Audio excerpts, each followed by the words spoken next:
Good evenings. I bring you greetings from the most wishful John G. Jones, Grand Lodge, California, ancient, free, and accepting Masons. This particular video clearly deals with leadership. So leaders create more leaders. They don't create followers. If you are a leader, you create leaders. You don't create followers. Once again, if you are a leader, you create leaders. You don't create followers. So I say that to say this: being a wishful master, past grand master, and being in leadership, you should be creating the next person who's going to take your place. So whether it be the junior warden or senior warden, whether it be the associate matron, conductress, associate matron,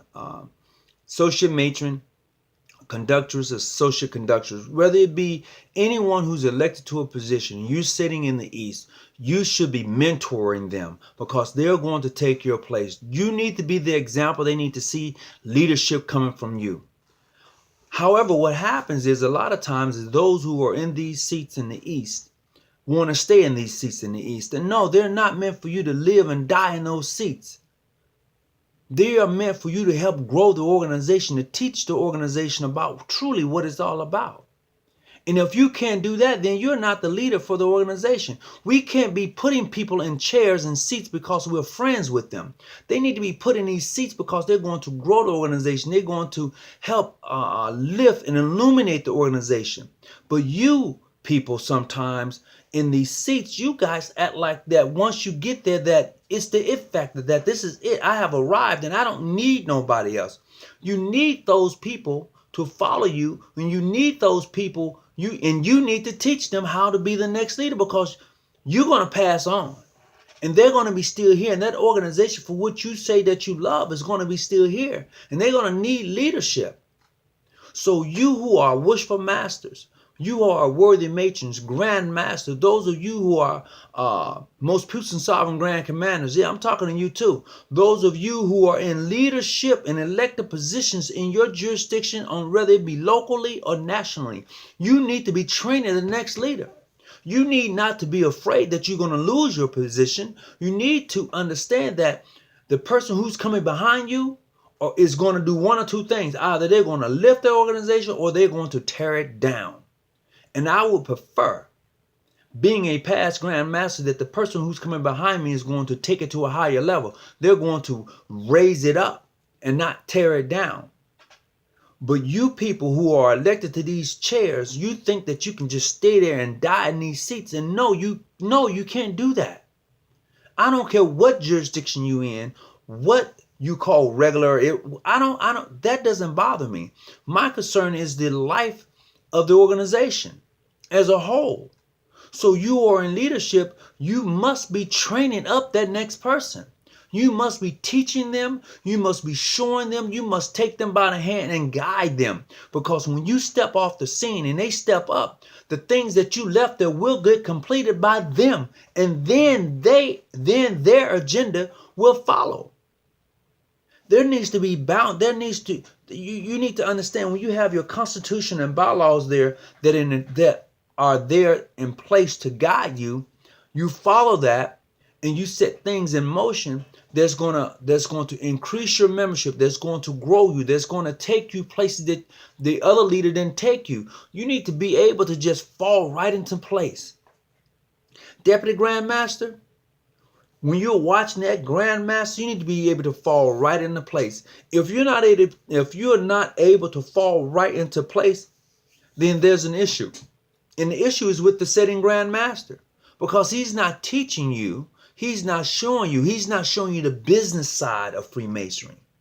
He's not showing you how to go in to negotiate with the hotels in regards to your session and other events that you may have to come up that you're not going to have at your Masonic hall, but you're going to have them here at the hotel, and you're going to do these things. And if he's not taking you with him to negotiate, then there is a problem.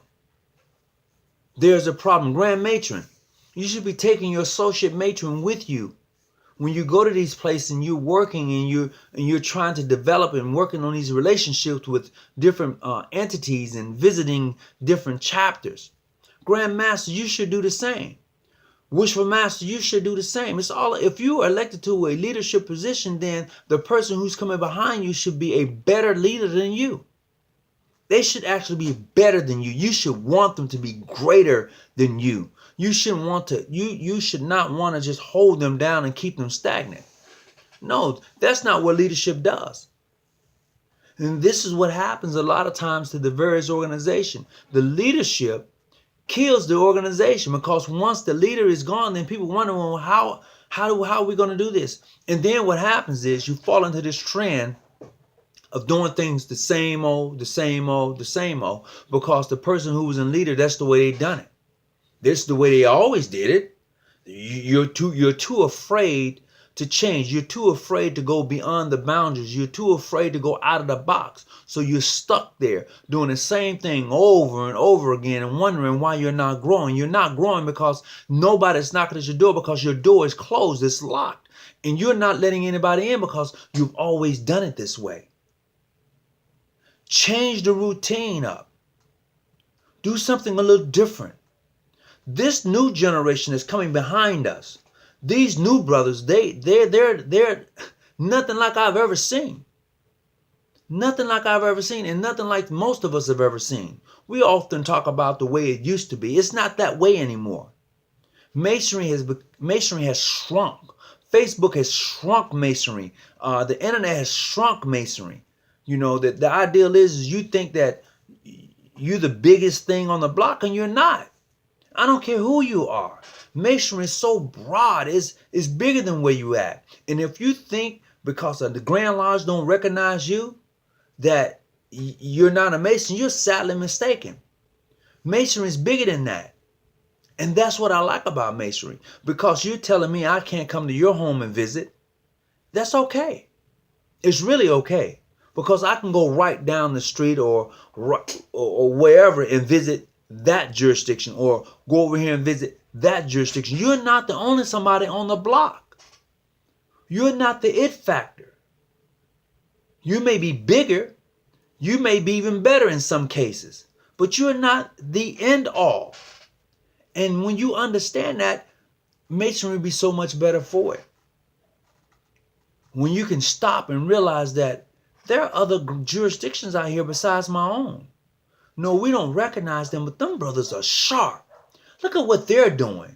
Oh, okay, maybe I can take some of that and use it over here. Or maybe they can take some of this and use it over there.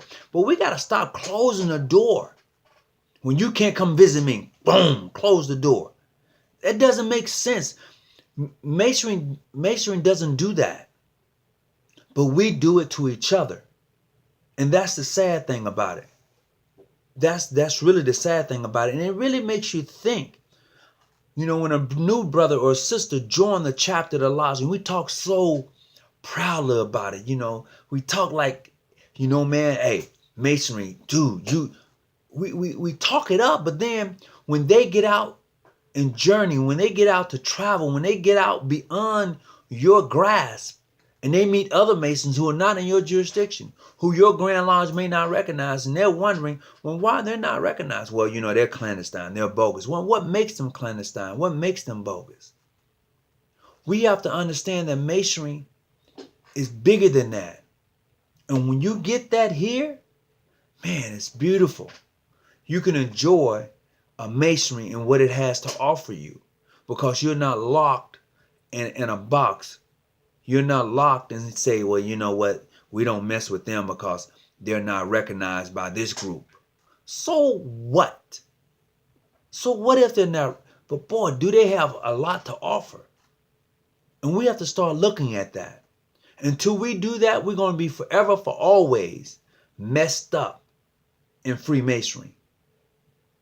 But I'll tell you this. I like it. I enjoy Freemasonry. I really, really do. I've had a ball in it, you know. Hey, but to each his own. So, until I see you again, always travel light and keep your light on, and definitely, please stay out them bushes. Because let me tell you, it can get messy. I'm out.